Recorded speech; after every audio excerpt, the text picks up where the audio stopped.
जय श्री कृष्ण दोस्तों, किशोरी क्रिएशन से मैं सपना शर्मा आप सभी का हार्दिक स्वागत करती हूँ आपके अपने चैनल पर।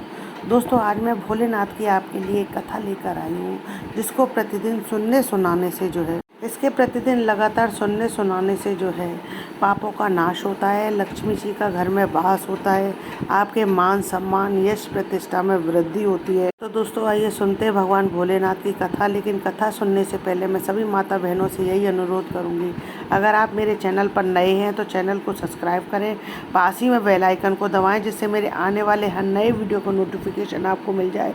और पौराणिक कथा है, एक गांव में एक साधु एक छोटी सी झोपड़ी बना करके रहते थे और वह गांव से भिक्षा मांग करके अपना जीवन यापन करते थे। साधु भगवान भोलेनाथ का अन्य भक्त था। वह गांव के बाहर स्थित भगवान भोलेनाथ के मंदिर में भोलेनाथ की पूजा करता, उनके आगे दीपक जलाता। साधु के रोजाना के यह नियम को गांव पास ही में रहने वाला गांव का एक दूसरा व्यक्ति उसे देख वह दूसरा व्यक्ति भगवान को नहीं मानता था, जो साधु को देखता था पूजा करते हुए, क्योंकि वह एक गरीब व्यक्ति क्योंकि वह अपना और अपने परिवार का गुजारा बड़ी मेहनत मजदूरी करके बड़ी मुश्किल से करता था और अपनी सभी परेशानियों और मुश्किलों के लिए वह भगवान को दोष देता था। जब साधु भगवान भोलेनाथ के आगे दिया जलाता तो वह व्यक्ति उसे रोकता, साधु को रोकता।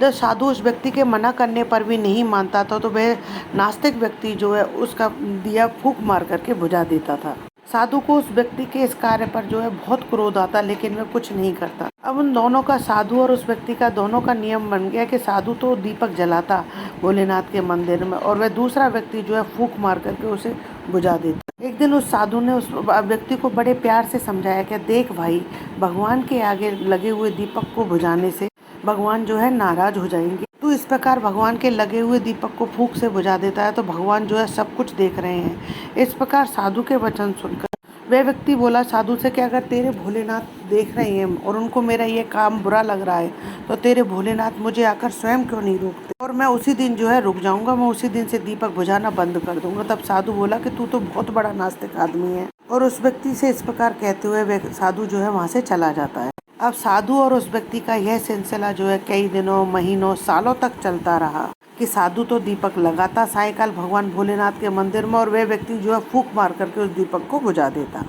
ऐसा होते होते एक दिन रात से ही वर्षा शुरू हो गई। अब साधु सुबह जल्दी उठा और शिवालय की ओर चलने लगा। साधु ने जब बाहर निकल कर देखा तो बाहर बहुत जोर से बारिश हो रही थी। उसने सोचा कि चलो थोड़ी देर बाद मैं चला जाऊंगा। काफी समय बीतने के बाद भी वर्षा रुकने का नाम नहीं ले रही थी। साधु ने बहुत समय तक बारिश रुकने का और मौसम साफ होने का इंतजार किया, लेकिन बारिश बंद होने का नाम ही नहीं ले रही थी। तब साधु सोचने लगा कि इतनी भयानक बरसात में मैं भीगता हुआ मैं मंदिर चला जाऊंगा और भीगता हुआ वहां जाकर के भोलेनाथ के आगे दिया भी जला दूंगा, लेकिन वह शैतान व्यक्ति उस दिए को तुरंत बुझा देगा, क्योंकि वह रोज ही बुझा देता है तो वह आज भी बुझाएगा। तो इसलिए आज बारिश तूफान में मैं दीपक जलाने नहीं जाता हूँ और कल मैं जाकर के 2 दिए जला दूंगा और भगवान भोलेनाथ से क्षमा मांग लूंगा, और वैसे भी कौन से भोलेनाथ मुझको आज ही दर्शन देने वाले हैं। ऐसा सोचकर साधु ने मंदिर नहीं जाने का निर्णय लिया और वहीं पर अपनी झोपड़ी में ही बैठ गया। और उधर नास्तिक व्यक्ति अपने सही समय पर मंदिर पहुंच गया, क्योंकि उसे पता था कि साधु आएगा और वह दिया जलाएगा और वह बुझा देगा। लेकिन आज साधु नहीं आया। उस व्यक्ति ने घंटों साधु का इंतजार किया। अब उस नास्तिक व्यक्ति को बहुत क्रोध आ रहा था और उसने क्रोधित होते हुए गुस्से में ही यह निर्णय लिया, चाहे कुछ भी हो जाए वह स्वयं दिया बुझाकर ही रहेगा, चाहे भोलेनाथ के आगे उसे खुद ही दिया जलाना पड़े और बुझाना पड़े, पर वह दिया बुझा करके ही रहेगा। अब यह सोचकर उस नास्तिक व्यक्ति ने वहां रखा हुआ दिया उठाया, उसमें बाती रखी और घी डाला और उसने दिया जला दिया। जैसे ही वह दिया जला करके बुझाने लगा, तभी वहां पर भोलेनाथ प्रकट हो गए। अपने सामने साक्षात भगवान को देख करके नास्तिक व्यक्ति तो हमने साक्षात भगवान को देख करके तो नास्तिक व्यक्ति के होशो हवास उड़ गए।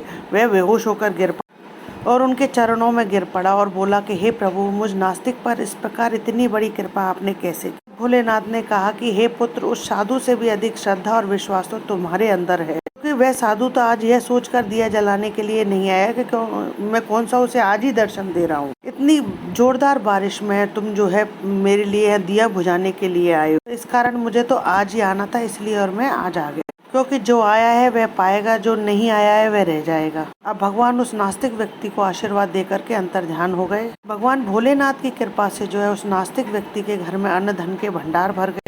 सुख समृद्धि व ऐश्वर्य से उसका घर जो है भरपूर भर गया। हे भोलेनाथ, जैसी कृपा आपने उस नास्तिक व्यक्ति पर करी वैसी कृपा सब पर करना।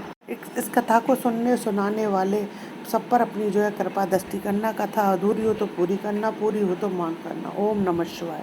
दोस्तों, यदि आपको मेरा ये वीडियो पसंद आए तो प्लीज़ मेरे वीडियो को ज़्यादा से ज़्यादा लाइक और शेयर करें। यदि आप मेरे चैनल पर नए हैं तो चैनल को सब्सक्राइब करना ना भूलें। पास ही में बेल आइकन को दबाएं, जिससे मेरे आने वाले हर नए वीडियो का नोटिफिकेशन आपको मिल जाए। जय श्री कृष्णा दोस्तों।